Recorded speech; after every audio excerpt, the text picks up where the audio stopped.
আসসালামু আলাইকুম রহমতুল্লাহ। দর্শক, অবশেষে দেওয়ানবাগীর দেওয়ান দরবার শরীফ ভেঙে ফেলেছে এলাকার স্থানীয় মানুষজন।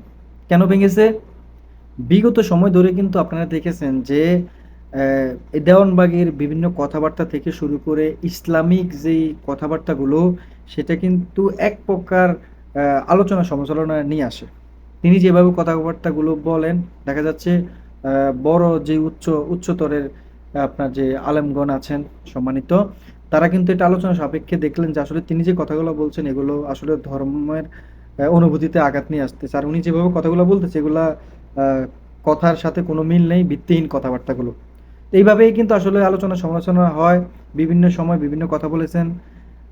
তারপর দেখা যাচ্ছে সেটা হচ্ছে যে তারা কিন্তু আপনার সেখানে আপনার কথাবার্তা, তারপরে বিভিন্ন অনুষ্ঠান পালন করে, যেটা আসলে তাদের নিজেদের মতো করে।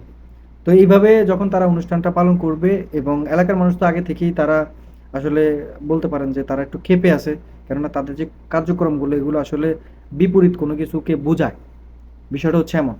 তো তারপরে তারা যখন মাইকিং করে বিষয়টা সবাইকে জানালো, মাইকিং করে যখন সবাই জানতে পারলো যে আসলে এমন একটা দিন, এমন একটা অনুষ্ঠান তারা পালন করছে, ঠিক আছে? তো ওই ইস্যুটা আরো বিভিন্ন কথাবার্তা নিয়ে তারা কিন্তু আপনার আক্রমণ করে। অবশেষে সেখানে সবকিছু দেওয়ানবাগীর যাই ছিল, যেটা নিয়ে তারা করতেন সবকিছু ধ্বংস করে দেওয়া হয়েছে। সেখানে জ্বালাও পোড়াও ধরনের যে সমস্ত কার্যক্রম আছে সেটাও স্থানীয় যে মানুষজন আছে তারা করেছে। তো এখানে কিছু কিছু সংখ্যক লোক আছে যে দেওয়ানবাগের পক্ষ থেকে কথা বলতেছে, আবার কিছু সংখ্যক লোক আছে যে তারা যারা এই কাজটা করেছে তাদেরকে সাপোর্ট করতেছে।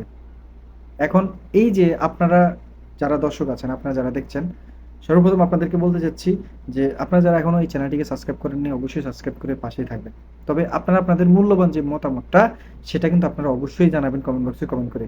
এই যে এলাকার স্থানীয় মানুষজন এই যে দেওয়ানবাগীর সাথে যে সমস্ত কাজকর্ম করেছে আজকের এই দিনে এসে, আপনারা কতটুকু যুক্তিসঙ্গত মনে করেন এবং আপনাদের মতামতটা কি? আপনাদের মতামতটা কি সেটা আপনারা অবশ্যই কমেন্ট বক্সে কমেন্ট করে জানাতে পারেন। দেখুন, আমরা চাই না যে কেউই ক্ষতিগ্রস্ত হোক। আমরা চাই না যে কেউ মানে তাদের মধ্যে কাউকে হারিয়ে ফেলো, এমনটাই। দেখুন, ইতিমধ্যে কিন্তু বাংলাদেশে বিশৃঙ্খলা সৃষ্টি হয়েছে, দেশ স্বাধীন হয়েছে, হাজারো মায়ের বুক খালি হয়েছে, আহাজারি এখনো কমছে না। কেউ হয়তো আন্দোলনের সময় হারিয়ে গেছে, দুনিয়া মায়া ত্যাগ করে চলে গেছে। কেউ দেখা যাচ্ছে যে তখন তারা আক্রান্ত হয়েছে, অসুস্থ হয়ে পড়েছে।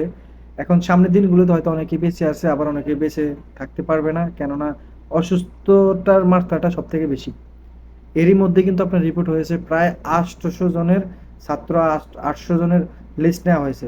আরও তো অসংখ্য আছে যাদের লিস্টে এখনো বাকি আছে। তা আসলে অনেকেই হসপিটালে আছেন। আমরা তাদের সবার সুস্থতা কামনা করছি। আর দর্শক, অবশ্যই আপনারা আপনাদের মতামতটা জানাবেন দেওয়ানবাগী সম্পর্কে।